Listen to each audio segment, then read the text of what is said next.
Bonjour à tous, nous poursuivons avec la troisième Mishnah du 8e Perek. De même pour les Kiddushin, c'est-à-dire à la suite de ce que nous avons vu dans la Mishnah précédente, que les Chachamim ont instauré qu'une femme peut recevoir son guet même dans la rue lorsque le guet lui a été jeté proche d'elle, c'est-à-dire un endroit où elle peut le garder, même si ce n'est pas dans ses arba mot autour d'elle, même si elle est dans la rue et donc le sol ne lui appartient pas, on ne peut pas dire qu'elle a reçu le guet dans son domaine. Les Chachamim ont instauré que malgré tout, c'est comme si elle l'a reçu chez elle. Les Chachamim lui ont donné, si on peut dire, le Reshut Harabim pour qu'elle puisse acquérir son guet et le recevoir. Et là, la Mishnah vient nous dire que cette halakha n'est pas seulement dans le cadre des Gittin, mais aussi les Inyan Kiddushin. Vechen, les Inyan Kiddushin, tout dépend, c'est-à-dire lorsqu'un homme donne des Kiddushin à sa femme, si les Kiddushin se trouvent dans un endroit proche d'elle où elle peut garder des Kiddushin, lui ne peut pas, elle peut les garder, eh bien elle est aussi Mekodeshet, elle aura comme reçu les Kiddushin, et donc elle est mariée avec cet homme. De même, de même pour un chov, c'est-à-dire un chov, une dette. Amarlo Baal Chovo, celui à qui il devait de l'argent, lui dit Zrokli Chovi, lui dit jette-moi l'argent que tu me dois, Uzra Kolo, et il lui jette. Alors on dira Karov la malvé zacha lové, Karov la lové zalové chayav. Si c'est proche du malvé de celui qui a prêté, alors zacha le lové qui lui a donné a donc rendu l'argent qu'il devait, et même si cet argent a été perdu entre temps, c'est brûlé, il ne doit pas lui rembourser une deuxième fois, étant donné qu'il lui a dit jette-moi. Et comme la Gemara l'explique, dit le Barthénora, on parle de quelqu'un qui lui a dit Zrok lichovi, jette-moi l'argent que tu me dois, mais betorat gitin, c'est-à-dire de la même manière que pour un guet ça marcherait. Parce que si il ne dit pas ainsi et qu'il lui a jeté proche de lui, ça ne s'appelle pas avoir rendu l'argent.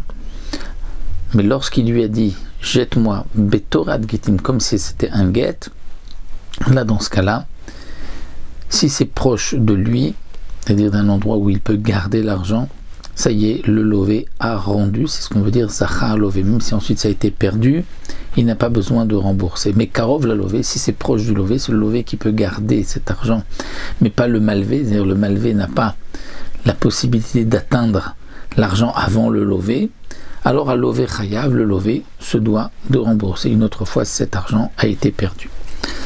Merza al merza,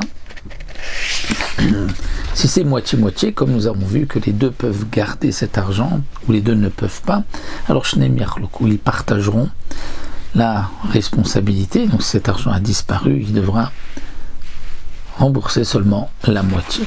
Et le Barthénora précise que ça c'est dans le cas où il lui a dit rends-moi l'argent, jette-le-moi comme si c'était un guet, betorat guetim. Mais s'il lui a dit jette-moi l'argent et ça y est, tu m'auras remboursé, peu importe comment il l'a jeté, même si c'est proche du lové, de celui qui a emprunté, on considère que l'argent a été rendu.